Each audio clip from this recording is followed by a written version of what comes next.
We all experience stress at one point or another. For some, stress comes and goes depending on their job or their home life. And for others, stress might be a near constant force in their lives that they simply can't escape.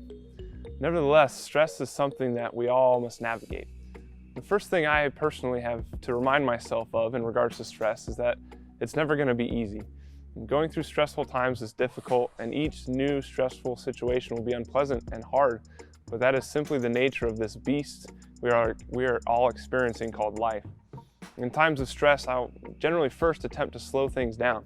Even in the midst of a fast-paced situation, I attempt to slow things down by focusing on one detail at a time. What is the small thing I can accomplish that is right in front of me that will move me just one tiny step closer to my goal?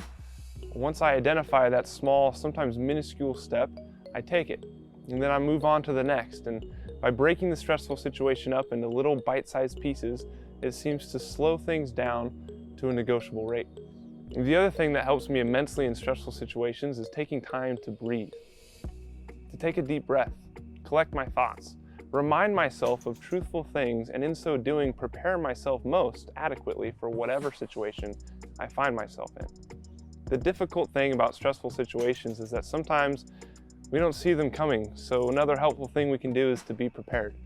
We never know when stress might strike, so we should do our best to remain centered in the truth at all times.